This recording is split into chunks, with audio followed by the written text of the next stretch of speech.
Después de que mi marido murió, los hijos de él me miraron con ojos fríos durante el velorio y dijeron sin vergüenza: queremos la herencia, la empresa, todo lo que era de nuestro padre. Mi abogado me suplicó que peleara, que no me dejara pisotear así. Yo simplemente le dije con una calma que hasta a mí me sorprendió: dales todo. Todo mundo pensó que había perdido la cabeza por el dolor. En la audiencia final, firmé todos los papeles sin temblar. Los muchachos sonrieron con esa arrogancia que pensaban habían ganado, hasta que el abogado de ellos se puso completamente pálido cuando leyó la letra pequeña de lo que acababa de firmar. Sigue mi historia hasta el final y comenta la ciudad desde donde me estás viendo para saber qué tan lejos ha llegado mi relato. Nunca imaginé que estaría sentada frente a un notario, firmando mi vida entera, a favor de dos personas que apenas me dirigían la palabra. Pero ahí estaba yo, con 68 años recién cumplidos, entregando todo sin pelear. Mi nombre es Beatriz Elena Morales, viuda de Santana, y lo que voy a contarte es la historia de cómo la peor traición de mi vida se convirtió en mi mayor victoria. Conocí a Roberto cuando yo tenía apenas 23 años. Él era un hombre trabajador, 12 años mayor que yo, con dos hijos pequeños de su primer matrimonio, Rodrigo de 7 años y Sebastián de 5. Su esposa había fallecido de cáncer 2 años antes, y él estaba tratando de sacar adelante un pequeño taller mecánico mientras criaba solo a sus niños. Yo trabajaba como secretaria en una oficina del centro. Ganaba poco, pero era independiente. Nos conocimos en la panadería de doña Carmela, un domingo después de misa. Él compró el último pan de muerto que quedaba. Yo llegué tarde buscando lo mismo. Me lo ofreció con una sonrisa tímida. 6 meses después nos casamos en una ceremonia sencilla. Desde el primer día me entregué completamente a esa familia. Los niños me necesitaban, Roberto me necesitaba, y yo sentí que finalmente tenía un propósito. Renuncié a mi trabajo porque los pequeños requerían atención de tiempo completo. Rodrigo mojaba la cama todas las noches y lloraba llamando a su mamá. Sebastián dejó de hablar por meses. Pasé noches enteras meciéndolos, cantándoles las canciones que mi abuela me cantaba a mí, preparándoles sus comidas favoritas, ayudándolos con la tarea. Poco a poco volvieron a sonreír. Me decían Mamá Betty. Yo lloré de felicidad la primera vez que Sebastián me llamó así. Roberto trabajaba duro en el taller, pero no tenía cabeza para los números ni para administrar. Yo me encargué de todo eso. Organizaba las cuentas en la mesa de la cocina después de que todos se dormían. Aprendí a llevar registros, a negociar con proveedores, a cobrar a los clientes morosos. Con el tiempo, ese tallercito se convirtió en un negocio próspero. Abrimos una segunda sucursal, luego una tercera. Yo seguía llevando todas las cuentas, todos los papeles, todos los contratos. Roberto se encargaba de la parte técnica, que era lo que le apasionaba, y yo del resto. Crié a esos muchachos como si hubieran salido de mis entrañas. Los llevé a sus partidos de fútbol cada sábado, durante años. Les cociné sus platillos favoritos cada cumpleaños, me desvelé cuando tenían fiebre, vendí mis joyas para pagarles la universidad privada que querían. Nunca tuve hijos propios. Intentamos con Roberto, pero no se dio. Después de 3 pérdidas, los doctores me dijeron que mi útero no podría sostener un embarazo. Lloré durante semanas, pero Roberto me abrazó y me dijo: «Tú ya eres mamá de mis hijos y ellos te aman». Yo me aferré a eso. Me convencí de que era suficiente. Cuando Rodrigo tenía 18 años y entró a la universidad para estudiar administración de empresas, yo me sentí la mujer más orgullosa del mundo. Sebastián decidió estudiar ingeniería mecánica como su papá. Yo pagué cada colegiatura, cada libro, cada salida con sus amigos. Roberto para entonces ya estaba enfermo del corazón, aunque no lo sabíamos todavía. Trabajaba menos horas y yo tomé más responsabilidades en el negocio. Los muchachos terminaron sus carreras y entraron a trabajar en la empresa familiar. Yo pensé que finalmente íbamos a ser un verdadero equipo, pero algo cambió cuando ellos llegaron. De repente, mis decisiones eran cuestionadas. Las ideas que yo presentaba eran ignoradas. En las juntas hablaban entre ellos como si yo no estuviera presente. Un día Rodrigo me dijo delante de todos los empleados: Betty, ¿por qué no te encargas de lo que sabes hacer? Prepara el café y déjanos manejar las cosas importantes a los que estudiamos para esto. Me quedé helada. Roberto estaba ahí y no dijo nada, absolutamente nada. Esa noche lloré en el baño para que no me escuchara. Con el tiempo las cosas empeoraron. Empezaron a llegar tarde a las reuniones, a tomar decisiones sin consultarme, a tratarme como si fuera la secretaria y no la cofundadora del negocio. Sebastián comenzó a salir con una muchacha llamada Valeria, una chica de familia acomodada que me miraba por encima del hombro. En una cena familiar, ella comentó frente a todos: «Qué suerte tuviste, Sebastián, de que tu papá se casara con alguien que pudiera criarte después de que perdiste a tu verdadera mamá».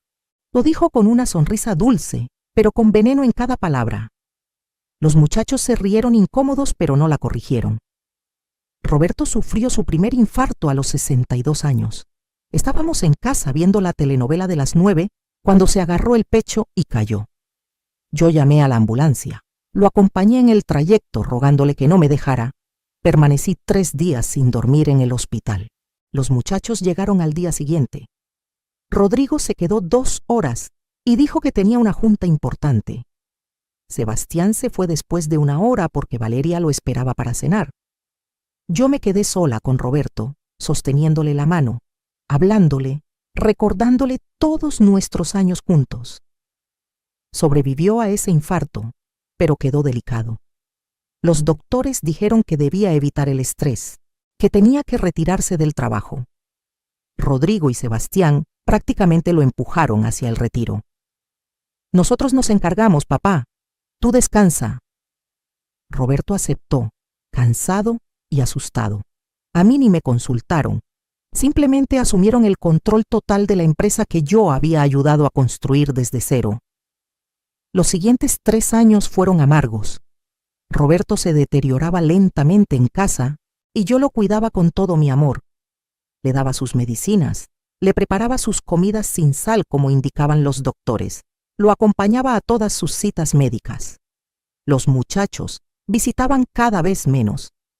Navidad, cumpleaños, a veces ni eso. Siempre tenían excusas. «Es que el negocio nos tiene muy ocupados, mamá Betty». Dejaron de llamarme así eventualmente. Solo Betty, como si fuera cualquier persona. Un domingo por la tarde, Roberto me llamó a la sala. Se veía serio, nervioso. «Betty, necesito hablar contigo sobre algo importante». Mi corazón se aceleró. «Los muchachos vinieron la semana pasada. Están preocupados por el futuro de la empresa». Yo asentí esperando. «Quieren que firme unos papeles para que ellos queden como únicos herederos del negocio. Dicen que así no habrá problemas legales después». Sentí como si me hubieran aventado agua fría. «¿Y qué hay de mí?», pregunté con la voz quebrándose.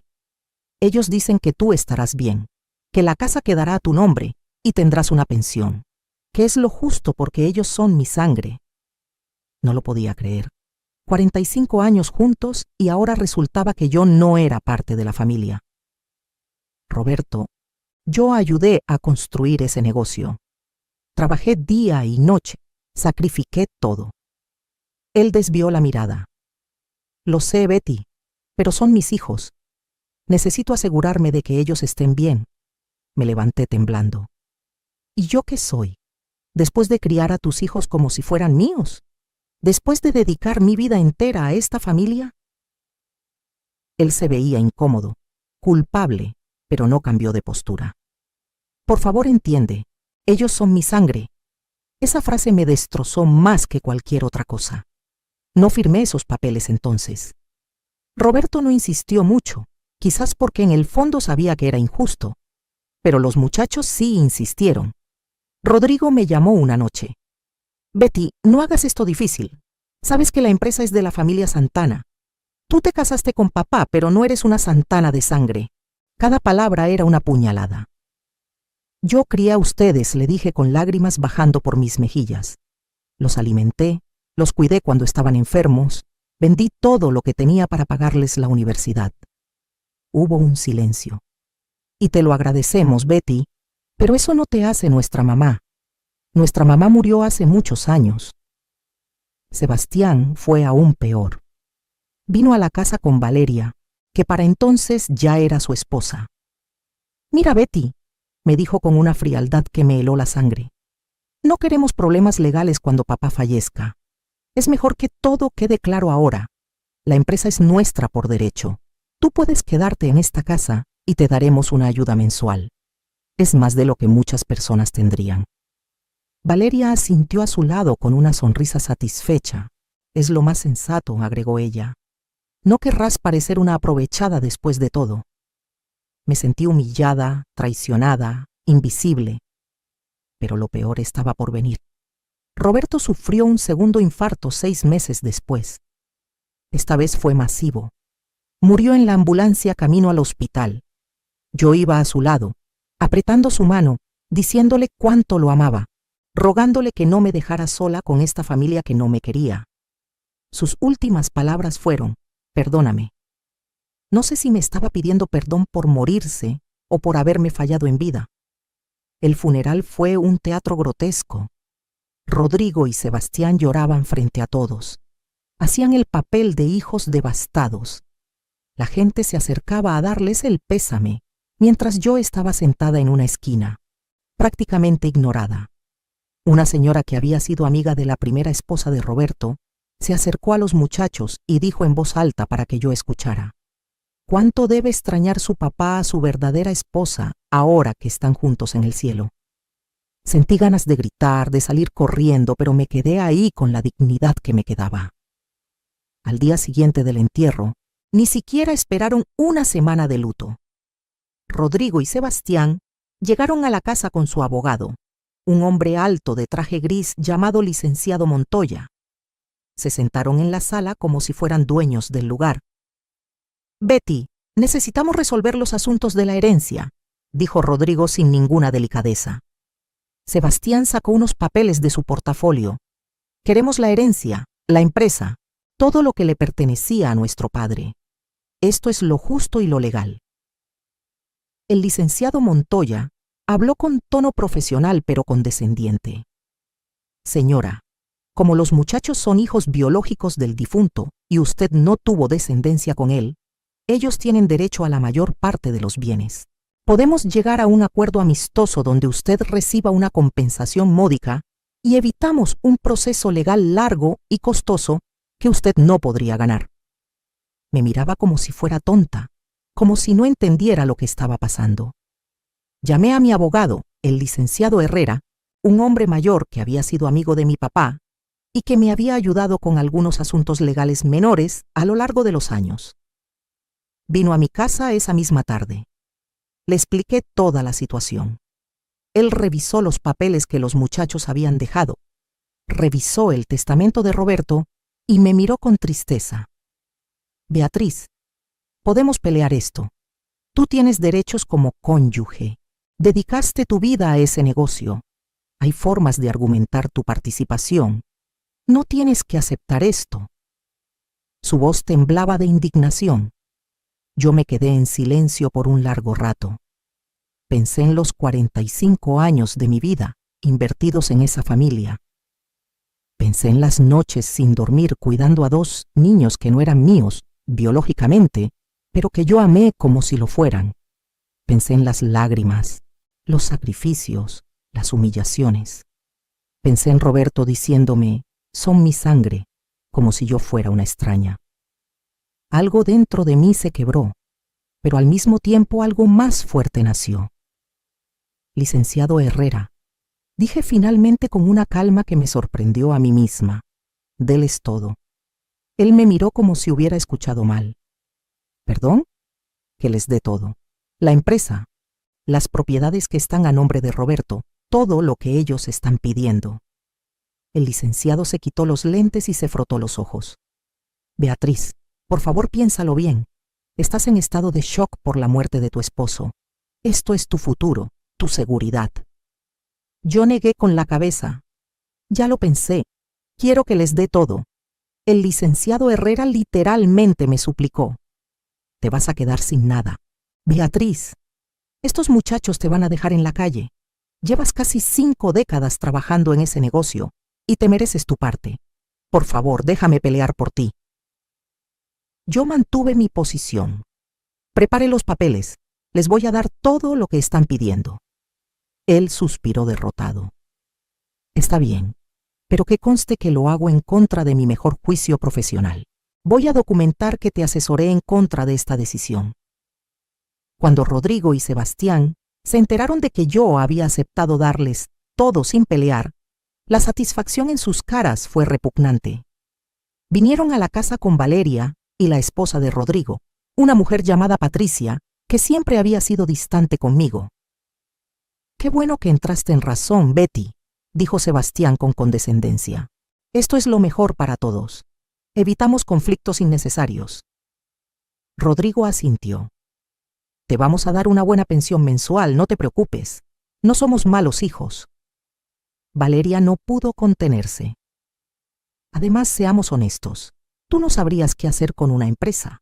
No tienes estudios ni experiencia real en negocios». Yo la miré sin expresión. Patricia agregó: «Y a tu edad, Betty, lo que necesitas es descansar, no andar peleando por cosas que no te corresponden». Se reían entre ellos, celebrando su victoria. Yo solo asentía y servía café como había hecho durante décadas. La noticia se regó rápido en la familia y entre los conocidos. Mi hermana Clara me llamó furiosa. «¿Estás loca, Beatriz? ¿Cómo les vas a dar todo así nada más? Esos desgraciados no se merecen nada». Mi cuñada Estela vino a visitarme llorando. «Betty, esos muchachos te usaron toda la vida y ahora te botan como trapo viejo. Tienes que pelear». Mis sobrinas me mandaban mensajes indignadas. Todo el mundo pensaba que yo había perdido la cabeza por el dolor. Hubo una reunión familiar donde todos trataron de hacerme entrar en razón. Mi hermano José, que nunca había sido muy expresivo, me tomó de las manos y me dijo: «Hermana, no hagas esto. Papá y mamá no hubieran querido que te dejaras pisotear así». Mi prima Magdalena, que es abogada aunque no especializada en herencias, me ofreció ayuda gratis.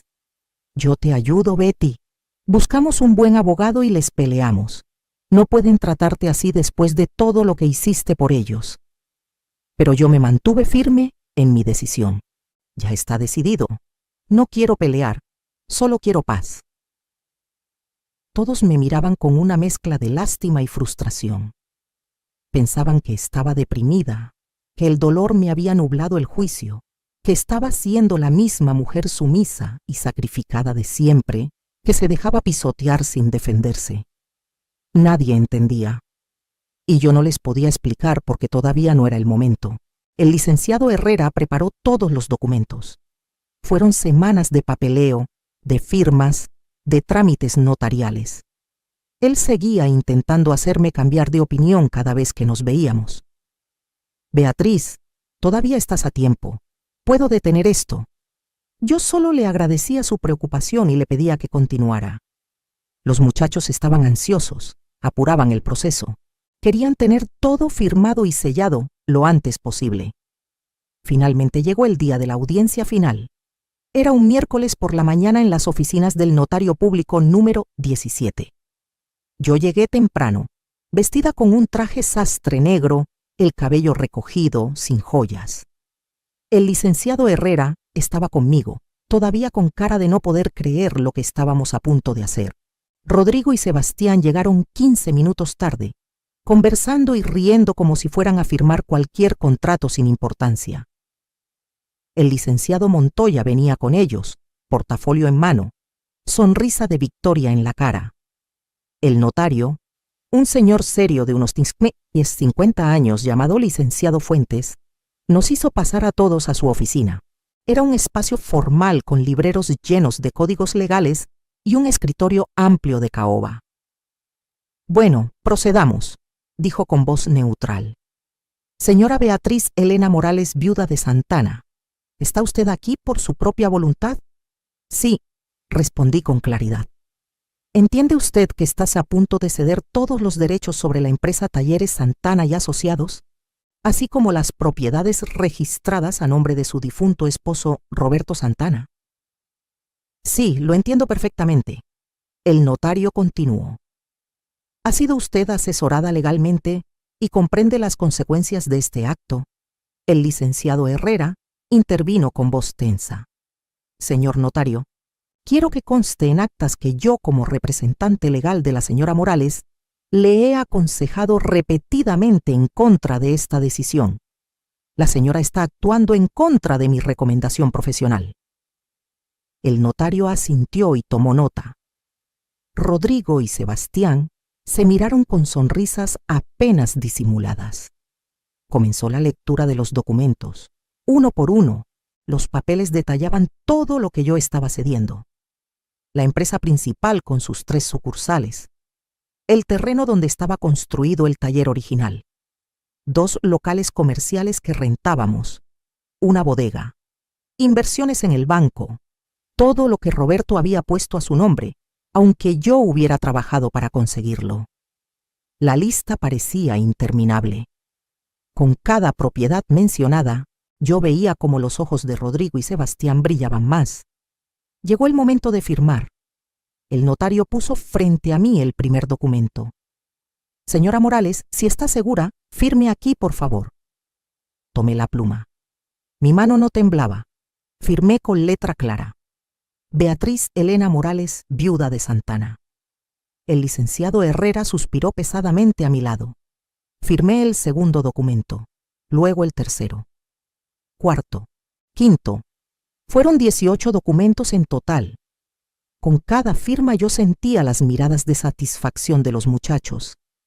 Cuando terminé de firmar el último papel, Sebastián no pudo contener una sonrisa amplia. Rodrigo se reclinó en su silla con aire triunfal. El licenciado Montoya juntó todos los documentos con eficiencia profesional. Excelente, ya está todo en orden, dijo. Ahora solo falta que los señores Santana firmen para completar la transferencia. Rodrigo tomó la pluma primero. Después de todo, la justicia prevalece, comentó mientras firmaba. Las cosas vuelven a donde deben estar. Sebastián firmó a continuación. Es bueno cuando las cosas se resuelven de manera civilizada, sin necesidad de conflictos, dijo mirándome con condescendencia. Gracias por ser razonable, Betty. El licenciado Montoya recogió todos los papeles firmados y comenzó a revisarlos uno por uno para asegurarse de que todo estuviera en orden. Su expresión era de satisfacción profesional. Rodrigo ya estaba guardando su pluma en su saco. Entonces el licenciado Montoya llegó a un documento que estaba en medio del paquete. Su expresión cambió. La sonrisa se le borró de la cara. Frunció el ceño. Releía algo una y otra vez. ¿Qué es esto?, preguntó con voz extraña. Sebastián se volteó. ¿Qué cosa? El licenciado Montoya había palidecido completamente. Sus manos temblaban un poco sosteniendo el papel. Hay una cláusula aquí que no había visto antes. El notario Fuentes extendió la mano. Permítame ver. El licenciado Montoya le pasó el documento con manos temblorosas. El notario lo leyó cuidadosamente, luego levantó la vista hacia mí con expresión de sorpresa. Señora Morales, ¿usted estaba al tanto de esto? Por supuesto, respondí con calma. Yo lo solicité específicamente. Rodrigo se estaba poniendo nervioso. ¿Al tanto de qué? ¿Qué dice ahí? El notario Fuentes se aclaró la garganta y comenzó a leer en voz alta. La presente transferencia de bienes se hace en reconocimiento de que la señora Beatriz Elena Morales, viuda de Santana, cede voluntariamente todos los derechos sobre las propiedades y empresa que estaban registradas a nombre de su difunto esposo Roberto Santana. Sin embargo, la señora Morales retiene la totalidad de los derechos sobre los activos y propiedades que fueron adquiridos y registrados a su propio nombre durante el matrimonio. Sebastián se inclinó hacia adelante. Sí, ¿y? Ella no tiene nada así a su nombre. Todo estaba a nombre de papá. El notario continuó leyendo. Los cuales incluyen, pero no se limitan a, la propiedad ubicada en Avenida Insurgentes, número 243, adquirida en 1992. La propiedad ubicada en calle Morelos, número 78, adquirida en 1995. La propiedad ubicada en Boulevard de las Américas, número 512, adquirida en 2002. El licenciado Montoya interrumpió. Espere. ¿Qué propiedades son esas? No aparecían en el inventario de bienes del señor Santana. Yo hablé por primera vez con voz firme. Porque no eran de Roberto, son mías. Las compré yo con mi propio dinero y las registré a mi nombre. Rodrigo se rió nerviosamente. ¿Tu dinero? ¿De dónde ibas a sacar tu dinero, Betty? El licenciado Herrera, que hasta ese momento había permanecido callado, con expresión sombría, abrió su propio portafolio y sacó un folder grueso. Permítanme explicarles, dijo con una sonrisa apenas perceptible, la primera que le veía desde que empezó todo esto. La señora Morales, además de administrar las finanzas de Talleres Santana durante 40 años, mantuvo una actividad empresarial paralela completamente independiente. Puso sobre la mesa documentos que yo conocía muy bien. En 1989, la señora Morales comenzó a invertir en bienes raíces de manera personal. Utilizó ahorros personales de su sueldo como administradora de Talleres Santana, el cual, aunque ustedes no lo sepan, ella sí cobraba formalmente y estaba registrada ante Hacienda como empleada de la empresa. Rodrigo abrió la boca para decir algo, pero no salió ningún sonido. El licenciado Herrera continuó. Su primera inversión fue un pequeño local comercial en una zona entonces poco desarrollada. Lo rentó. Con las ganancias de esa renta, compró otro local, luego otro. Durante 40 años, la señora Morales construyó un portafolio de inversiones inmobiliarias completamente separado de los negocios de su esposo. Sebastián negaba con la cabeza. Eso es imposible. Nosotros hubiéramos sabido. Yo me permití una pequeña sonrisa. ¿Cómo iban a saber si nunca me preguntaban qué hacía con mi tiempo? Si nunca se interesaron en mi vida más allá de qué iba a cocinar para la cena. El notario seguía revisando los documentos. Aquí están todas las escrituras. Están en orden, registradas apropiadamente, con todos los impuestos pagados. La señora Morales es propietaria de 17 propiedades comerciales en la ciudad. El licenciado Montoya estaba leyendo por encima del hombro del notario. Su cara pasó de pálida a verde. 17 propiedades, en zonas que ahora son prime. Esto vale. Hizo cálculos mentales. Esto vale más de 50 millones de pesos. Rodrigo se puso de pie bruscamente. Eso es dinero de la familia. Esas inversiones se hicieron con dinero de mi padre. Yo lo miré fríamente. ¿Tu padre? Tu padre me pagaba un sueldo como administradora. Está todo documentado.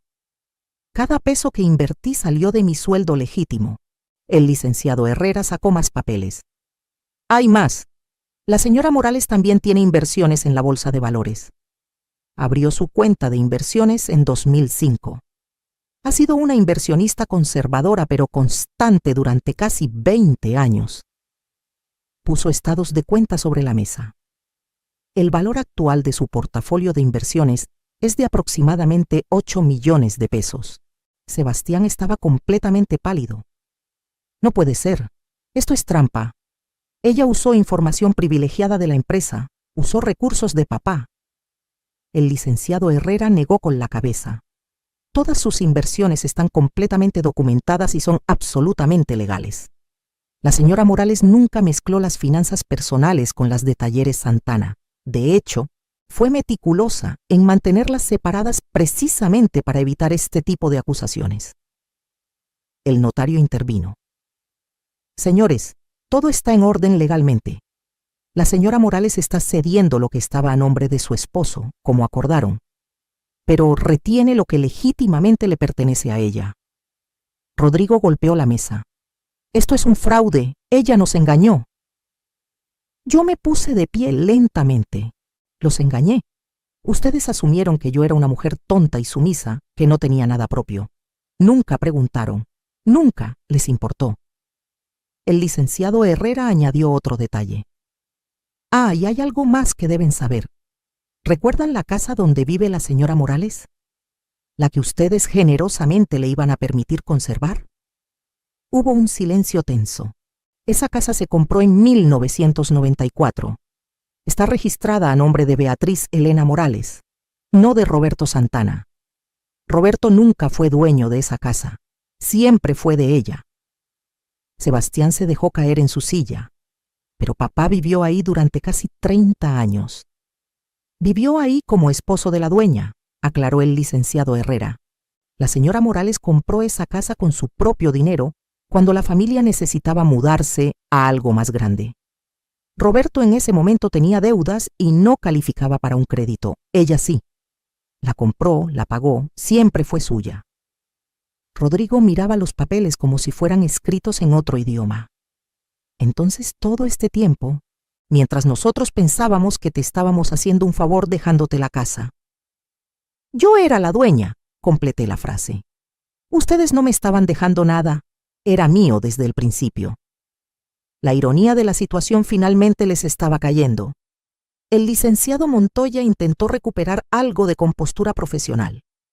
Bien, entonces tenemos que revisar toda la situación. Quizás podemos llegar a un nuevo acuerdo donde... Yo lo interrumpí. No hay nada que revisar. Ustedes querían la herencia de su padre. Les acabo de dar la herencia de su padre. Todo lo que estaba a nombre de Roberto Santana ahora es de ustedes. ¡Felicidades! Sebastián encontró su voz. Pero no nos dijiste que tenías todo esto. Yo incliné la cabeza. ¿Me preguntaron? En todos estos meses desde que murió Roberto, en todas las conversaciones sobre la herencia, alguna vez me preguntaron qué tenía yo, qué había hecho con mi vida, en qué había trabajado. El silencio era ensordecedor. No, asumieron que yo no era nada, que no tenía nada, que dependía completamente de lo que su padre dejó. Rodrigo intentó cambiar de táctica. Betty, no puedes hacernos esto. Somos familia. Te criamos como. ¿Qué? Lo interrumpí con voz dura. ¿Me criaron? Yo tenía 23 años cuando conocí a su padre. Ustedes tenían 7 y 5. Yo los crié a ustedes, los alimenté, los vestí, los llevé a la escuela, les pagué la universidad. Y hace apenas unos meses me dijeron que yo no era su mamá, que su mamá murió hace mucho. El notario Fuentes, viendo que esto se estaba convirtiendo en una discusión familiar más que legal, intervino. Señores, todos los documentos están firmados y son legales. La transferencia de los bienes que estaban a nombre del señor Roberto Santana a sus hijos Rodrigo y Sebastián Santana está completa. La señora Morales retiene sus propios bienes como es su derecho. Si no hay nada más, hemos terminado aquí. Sebastián hizo un último intento desesperado. Licenciado, tiene que haber algo que podamos hacer. Ella ocultó información, nos indujo a error. El notario negó con la cabeza. La señora Morales no tenía ninguna obligación legal de revelar sus propios activos en una negociación sobre los activos de su difunto esposo. Ustedes pidieron específicamente la herencia de su padre. Eso es exactamente lo que recibieron. El licenciado Montoya guardaba sus papeles con manos temblorosas. Su trabajo había sido asegurar la herencia de Roberto para los muchachos, y técnicamente lo había logrado. Pero la victoria sabía a derrota. Rodrigo y Sebastián se miraban entre ellos sin saber qué decir. Habían ganado lo que pidieron, pero habían perdido mucho más de lo que imaginaban. Me puse de pie y recogí mi bolso. Caballeros, disfruten su herencia. La empresa de su padre, los talleres que él fundó, todo es suyo ahora. Espero que la administren bien. Caminé hacia la puerta. El licenciado Herrera me seguía con una sonrisa satisfecha. Antes de salir, me volteé una última vez. Ah, una cosa más. El local donde está la sucursal principal de Talleres Santana, ¿saben de quién es? La expresión en sus caras me dio la respuesta. No sabían. Es mío. Lo compré en 1995 cuando el negocio estaba creciendo y necesitábamos un espacio más grande. Está a mi nombre. Su padre me pagaba renta todos estos años, aunque era renta simbólica porque éramos familia. Dejé que eso penetrara. El contrato de arrendamiento vence en 3 meses. Voy a necesitar que desocupen el local o renegociemos el contrato a precio de mercado. Sebastián casi gritó. No puedes echarnos, ese es nuestro negocio. Es su negocio, Gisbue, concordé, pero es mi propiedad. Bienvenidos al mundo real donde las cosas tienen dueño y los contratos tienen términos. Rodrigo intentó una última súplica. Mamá Betty, por favor. Lo miré con dureza. No me llames así. Ustedes dejaron muy claro que yo no soy su mamá. Soy solo Betty. Y ahora también soy su casera. Nos vemos en 3 meses para discutir el nuevo contrato. Salí de esa oficina con la cabeza en alto. El licenciado Herrera caminaba a mi lado prácticamente saltando de alegría. Beatriz, eso fue magistral, absolutamente magistral. En el estacionamiento, antes de subir a mi carro, me permití un momento de satisfacción. 45 años de ser subestimada, ignorada, tratada como invisible, finalmente habían rendido fruto de una manera que nunca imaginaron. Los siguientes días fueron caóticos. Rodrigo me llamó 17 veces. No contesté ninguna. Sebastián vino a la casa. No le abrí la puerta. Enviaron al licenciado Montoya a negociar. Le dije que hablara con mi abogado. Todos querían aclarar el malentendido y llegar a un acuerdo familiar, pero ya no había familia. Ellos mismos se habían encargado de destruirla. Mi hermana Clara vino a visitarme cuando se enteró de todo. Llegó con un pastel y una botella de vino. Hermana, eres una genio. Todos están hablando de esto. Se rió hasta las lágrimas. ¿Viste las caras que pusieron? 50 millones de pesos. Y pensaban que te iban a dejar limosna. Brindamos en la sala de mi casa, y por primera vez en meses me sentí genuinamente feliz. Mis sobrinas me mandaron mensajes de felicitación. Tía, eres nuestra heroína. Tía, me inspiras a nunca dejarme pisotear. Mi cuñada Estela me llamó llorando de risa. Betty, Rodrigo vino a pedirle a mi esposo que intercediera contigo. Le dijimos que se fuera a la fregada. Esto es lo mejor que he visto en años. La noticia se regó por toda la ciudad. La gente en misa me paraba para felicitarme. Doña Carmela de la panadería me abrazó. Siempre supe que eras más lista de lo que aparentabas, Beatriz. Don Miguel del Mercado me guiñó un ojo. Esos muchachos finalmente recibieron su merecido. Me sentía como una celebridad local, pero más importante, me sentía libre. 2 semanas después de la audiencia, recibí una carta formal del licenciado Montoya en representación de Rodrigo y Sebastián. Querían negociar el arrendamiento del local. Proponían pagar 5,000 pesos mensuales. Investigué el precio de mercado de locales similares en esa zona. El promedio era 25,000 pesos. Les respondí con una contraoferta de 22,000, un pequeño descuento familiar, pero nada más. Rodrigo vino personalmente a suplicar.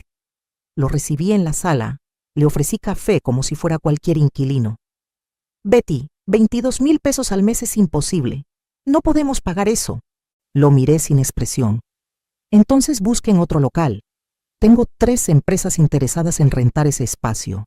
Era verdad. En cuanto se supo que iba a estar disponible, me llovieron las ofertas. Pero hemos estado ahí durante 30 años, protestó él. Exactamente, respondí. 30 años pagando casi nada. Ya es hora de pagar lo justo. Sebastián intentó el camino emocional. Vino con su esposa Valeria, quien ahora me miraba con una mezcla de miedo y respeto. Betty, nosotros sabemos que nos equivocamos. Lamentamos cómo te tratamos. Valeria asentía vigorosamente a su lado. Yo serví té sin apurarme. ¿Lamentan cómo me trataron o lamentan que resultara que no soy la mujer pobre y dependiente que pensaban que era? Sebastián se quedó callado. La respuesta era obvia. Finalmente aceptaron mis términos. Firmaron un contrato de arrendamiento por 3 años, a 22,000 pesos mensuales, con incremento anual del 5%. Puramente profesional, sin favores familiares. El licenciado Herrera se aseguró de que el contrato fuera blindado. Si se atrasan un solo mes en el pago, tienes derecho de desalojarlos inmediatamente, me explicó con satisfacción. Pero yo tenía más planes. Llamé a una junta con los otros propietarios de mis 17 propiedades.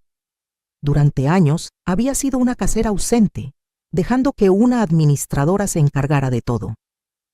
Ahora decidí involucrarme activamente. Contraté a una empresa profesional de administración de bienes raíces. Subimos las rentas a precios de mercado en las propiedades que estaban por debajo. Renovamos contratos. En 6 meses mis ingresos mensuales por rentas subieron de 120,000 pesos a 210,000 pesos. También decidí involucrarme más con mis inversiones en la bolsa. Contraté a un asesor financiero, una mujer joven muy competente llamada Sofía. Señora Morales, usted ha sido muy conservadora en sus inversiones. Con su perfil podríamos tomar un poco más de riesgo y aumentar sus rendimientos. Trabajamos juntas para diversificar mi portafolio. En un año, mis inversiones crecieron un 18%. Compré un departamento en la playa, en Puerto Vallarta, algo que siempre había querido, pero nunca me había permitido. Era un lugar hermoso con vista al mar, 2 recámaras, terraza amplia. Comencé a pasar ahí un mes cada invierno. Invitaba a mi hermana, a mis sobrinas, a amigas. Hacíamos tardes de vino y pláticas, veíamos el atardecer, caminábamos por la playa. Roberto nunca había querido ir a la playa.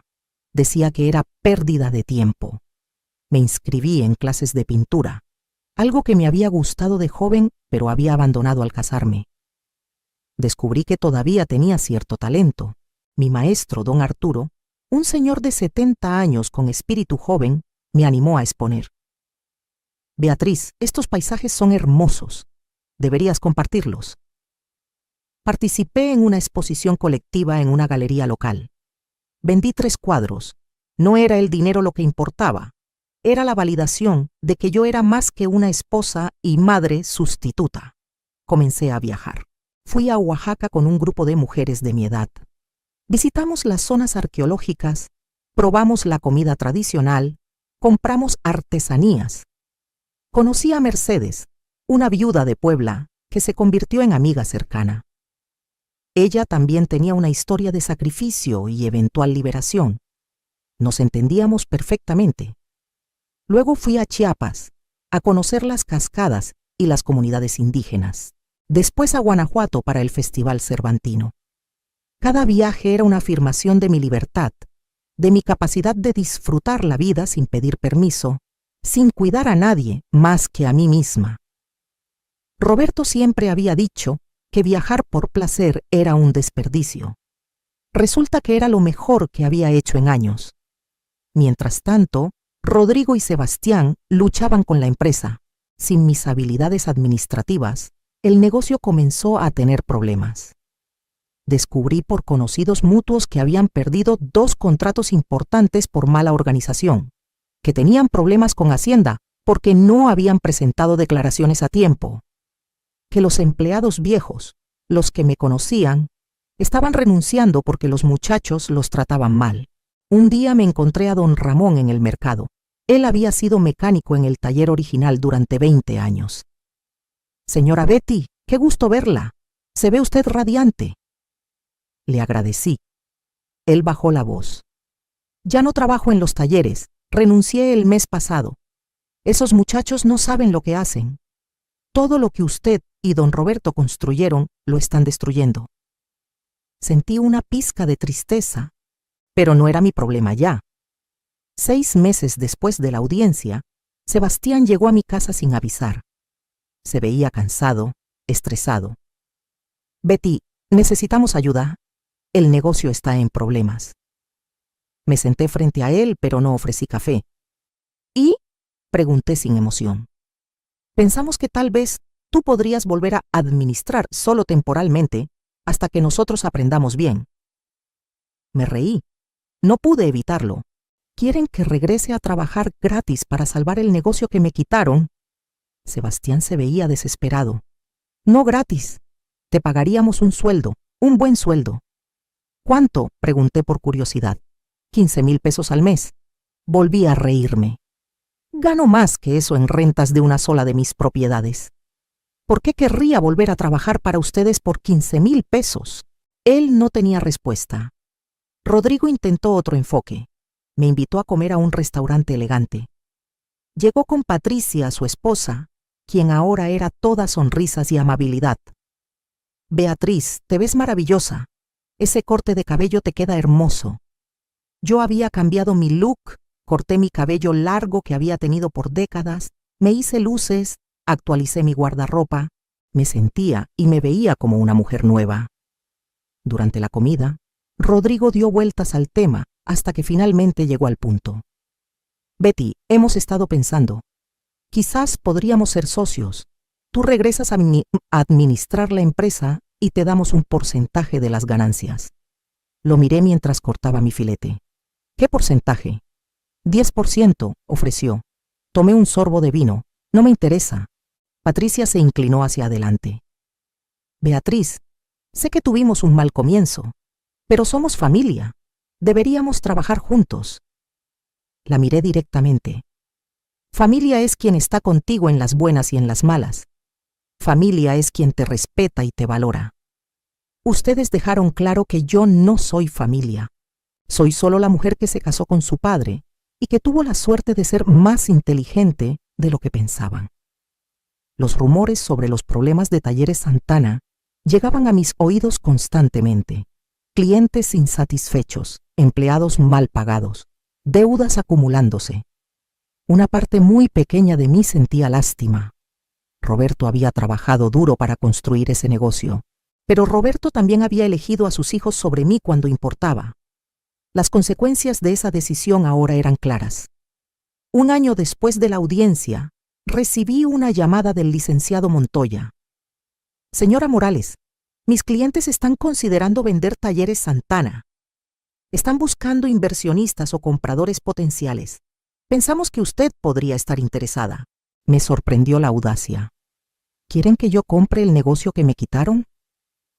Es una oportunidad de inversión, dijo él en tono profesional. Podríamos llegar a un precio justo. Lo pensé genuinamente por unos días. Consulté con Sofía, mi asesora financiera.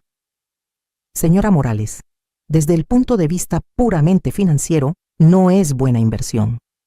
El negocio está en declive, tiene deuda, está perdiendo clientes, su dinero rendiría más en otras áreas. Llamé al licenciado Montoya. Dígale a sus clientes que no me interesa, pero si necesitan vender rápido, conozco a un empresario de Monterrey que podría estar interesado. Era verdad. Don Héctor, un conocido de mis círculos de inversionistas, había mencionado que buscaba expandirse al ramo automotriz. Conecté a don Héctor con los muchachos. Él era un negociador duro. Les ofreció una fracción de lo que valía el negocio en sus buenos tiempos. Rodrigo y Sebastián no tuvieron más opción que aceptar. Vendieron Talleres Santana por mucho menos de lo que esperaban. Después de pagar deudas y liquidar empleados, les quedó poco. La empresa que su padre había construido en 40 años, ellos la destruyeron en menos de 2. Escuché que Rodrigo consiguió trabajo como gerente en una empresa de refacciones. Sebastián estaba trabajando en un taller que no era suyo, como mecánico empleado.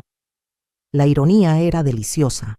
Habían tenido todo y por codicia, arrogancia y falta de visión, lo habían perdido. Mientras tanto yo florecía. Decidí hacer algo significativo con mi dinero. Establecí un fondo de becas para mujeres mayores que quisieran estudiar o capacitarse. Nunca es tarde para aprender y crecer, declaré en la pequeña ceremonia de lanzamiento del programa. La primera generación de becarias fueron 10 mujeres entre 50 y 70 años que querían terminar la secundaria, aprender computación, estudiar enfermería.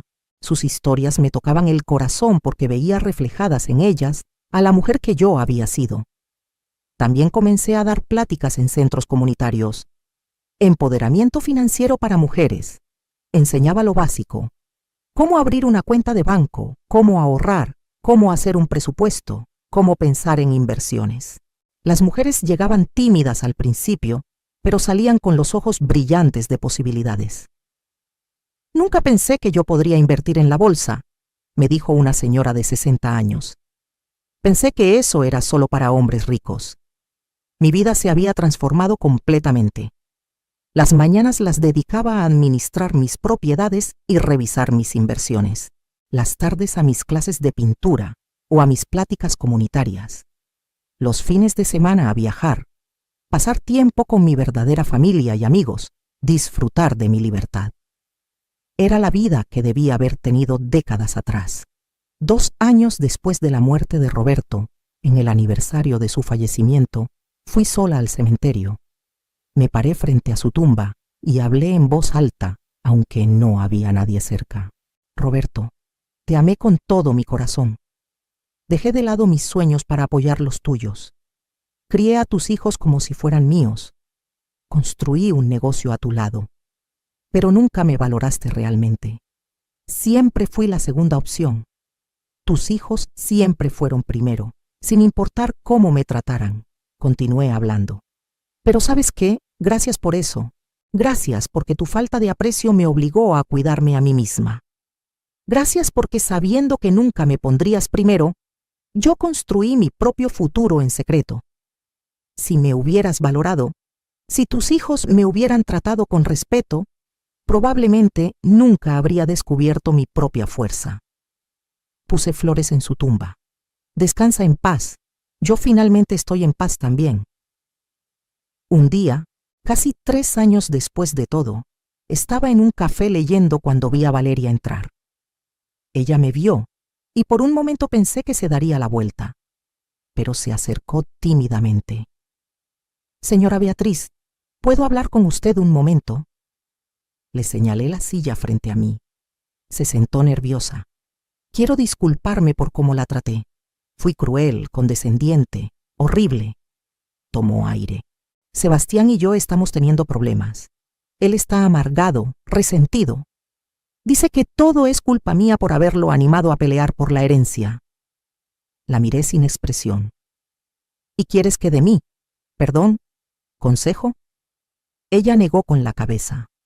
Solo quería que supiera que tenía razón, que nosotros estábamos equivocados y que admiro lo que hizo. Yo nunca habría tenido el coraje de planear así, de ser tan inteligente. Le di un sorbo a mi café. Valeria, no fue coraje, fue supervivencia, fue saber que nunca podría depender de nadie más que de mí misma. Patricia también se acercó eventualmente. Me la encontré en el supermercado. Beatriz, sé que no tengo derecho a pedirte nada, pero Rodrigo está en terapia. Está tratando de procesar todo lo que pasó. Su terapeuta sugirió que tal vez podrían hablar. La miré poniendo aguacates en mi carrito. Patricia, yo no soy la terapeuta de Rodrigo. Él tiene que trabajar sus problemas solo. Yo ya trabajé los míos. Sebastián me mandó una carta escrita a mano. Era larga, llena de disculpas y explicaciones. Betty, yo sé que nunca podré compensar el daño que te hice. Crecí creyendo que mi mamá biológica era una santa y que nadie podría reemplazarla. No me permití ver todo lo que tú hiciste por nosotros. Fui ciego, cruel e injusto. La carta continuaba por 3 páginas. Al final decía, no espero tu perdón. Solo quiero que sepas que finalmente entiendo lo que perdí. Leí la carta 2 veces. Sentí una pequeña grieta en la armadura que había construido alrededor de mi corazón. Pero no respondí. Tal vez algún día, o tal vez no. El perdón es un proceso personal, y yo todavía estaba en él. No les debía nada, incluyendo perdón antes de estar lista. Hoy, a mis 71 años, vivo la vida que siempre soñé, pero nunca me atreví a imaginar que tendría. Mis propiedades están valuadas en más de 60 millones de pesos. Mis inversiones siguen creciendo. Tengo un círculo de amigas maravillosas. Viajo a donde quiero, cuando quiero. Pinto, leo. Aprendo cosas nuevas constantemente. Tomé un curso de fotografía el año pasado. Este año empecé clases de italiano porque siempre quise ir a Italia. Mi casa está llena de plantas, de color, de vida. No tengo que cocinar para nadie más que para mí. Y cuando no quiero cocinar, salgo a comer. Uso el dinero que gané con mi inteligencia y mi trabajo para vivir cómodamente. Ayudo a otras mujeres a empoderarse. Doy becas. Hago donaciones a causas que me importan. Vivo con propósito y alegría. A veces veo a Rodrigo o Sebastián de lejos en la ciudad. Nos saludamos con un gesto de cabeza. Nada más. No hay rencor ya, pero tampoco hay relación. Ellos eligieron verme como una extraña, y eso es lo que soy ahora para ellos. Una extraña que resultó ser mucho más inteligente y fuerte de lo que nunca imaginaron. Mi historia se ha vuelto algo así como una leyenda local. Mujeres que no conozco se me acercan en eventos sociales. ¿Usted es Beatriz Morales? He escuchado su historia. Es una inspiración. Jóvenes me piden consejo. Señora Beatriz, ¿cómo hago para ser independiente financieramente? ¿Cómo empiezo a invertir? Nunca imaginé que me convertiría en un símbolo de empoderamiento femenino, pero si mi historia puede ayudar a otras mujeres a valorarse y protegerse, entonces todo valió la pena. He aprendido que nunca es tarde para tomar control de tu vida, que la gente te tratará como tú permitas que te traten, que el amor y el sacrificio deben ser mutuos, no unilaterales, que tu valor no depende de cuánto das a otros, sino de cuánto te valoras a ti misma, y que a veces la mejor venganza no es el rencor, sino vivir tan bien que tu felicidad sea la prueba de que no te destruyeron. Cuando miro hacia atrás, casi agradezco la crueldad de Rodrigo y Sebastián. Si me hubieran tratado con aunque sea un poco de respeto, si me hubieran dado aunque sea una fracción de lo que merecía sin pelear, yo habría aceptado. Habría seguido siendo la Beatriz sumisa y agradecida. Pero su codicia desmedida me liberó. Me obligó a mostrar mis cartas. Me dio la oportunidad de vivir finalmente para mí. ¿Qué harías tú en mi lugar?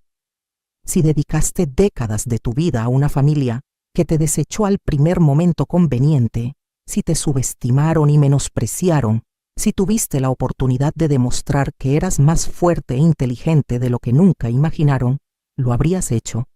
¿O habrías perdonado y olvidado? Yo elegí demostrar mi valor. Elegí la dignidad sobre la falsa paz familiar. Elegí vivir el resto de mis años con la cabeza en alto, sabiendo que nadie nunca más me subestimará. Y no me arrepiento de nada. Comenta abajo qué harías en mi situación y comparte esta historia con alguna mujer en tu vida que necesite recordar su propio valor y su propia fuerza. Porque todas tenemos más poder del que creemos. Solo necesitamos el coraje para reclamarlo.